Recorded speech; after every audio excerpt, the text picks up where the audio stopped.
সেই অসমীয়া জাতিটোক আমি চিৰযুগমীয়া কৰিব লাগিব। ভৱিষ্যত আমি এই অঞ্চলটো যে 600 বছৰ ৰাজত্ব কৰা এটা বংশধৰে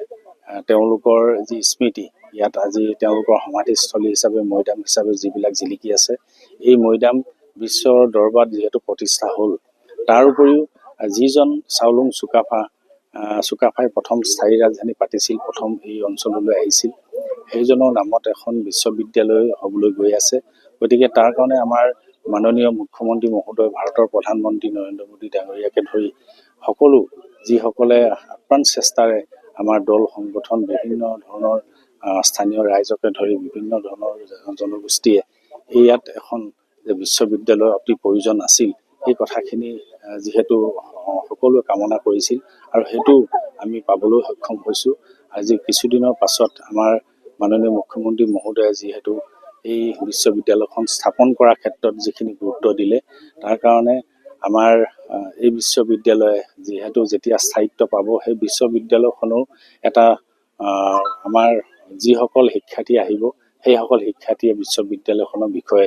অন্ততঃ জানিব আৰু এই বিশ্ববিদ্যালয়খন যিজনৰ নামত উৎসৰ্গা কৰা হৈছে, সেইজন কোন আছিল, গোটেই কথাখিনি বিশ্বৰ বিভিন্ন প্ৰান্তৰ পৰা অহা শিক্ষাৰ্থীসকলে তাৰ গোটেই ইতিবৃত্তখিনি লৈ যাব। গতিকে ভৱিষ্যত আমাৰ এদিন হয়তো জাতি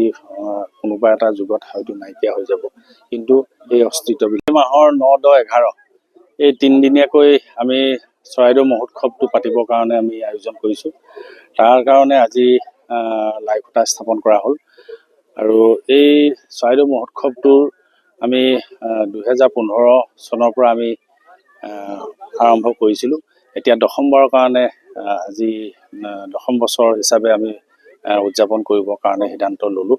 আৰু সেয়েহে জানুৱাৰী মাহৰ 9, 10, 11 এই 3টা দিনত আমি দিন হিচাপে ধাৰ্য কৰিলোঁ। গতিকে আজি এই মহোৎসৱটোত সকলো জাতি জনগোষ্ঠী ধৰ্মাৱলম্বী লোকৰ লগতে আমাৰ বিভিন্ন দল সংগঠন, সাংবাদিক বন্ধুসকল সকলোৱে সহযোগিতা আমি পাই আহিছোঁ আৰু এইবাৰো আমি তেনেধৰণে আমি সকলোৱে সহযোগিতা কামনা কৰিছোঁ, যাতে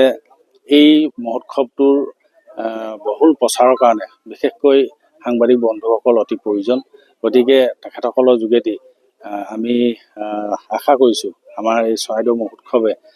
অন্ততঃ অসমৰ লগতে সমগ্ৰ বিশ্বত, যিহেতু বিশ্ব ঐতিহ্য ক্ষেত্ৰ হোৱাৰ কাৰণে আমাৰ চৰাইদেউ মহোৎসৱৰ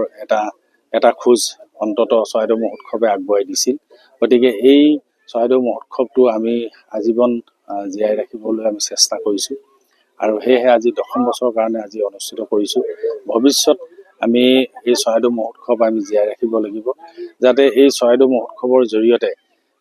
এই অঞ্চলটো বিভিন্ন ঠাইত বিভিন্ন ধৰণৰ মহোৎসৱ হৈ আহিছে, পাতি আহিছে, কিন্তু এই চৰাইদেউ মহোৎসৱটো এটা তাৎপৰ্য আছে, আপোনালোকে সকলোৱে জানে।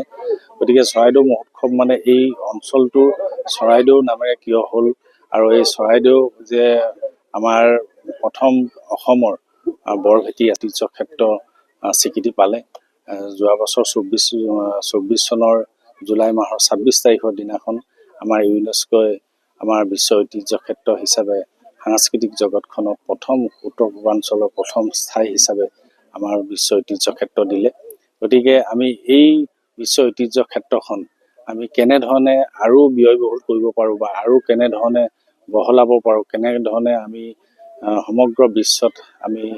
এই চৰাইদেউক প্ৰতিষ্ঠা কৰিব পাৰোঁ, গতিকে চিৰযুগমীয়া কৰিব পাৰোঁ, এই কথাখিনি আমি চিন্তা কৰিছোঁ, যাতে যিসকলে 600 বছৰ ৰাজত্ব কৰিছিল আৰু যিসকলৰ প্ৰথম জনা পিতৃপুৰুষ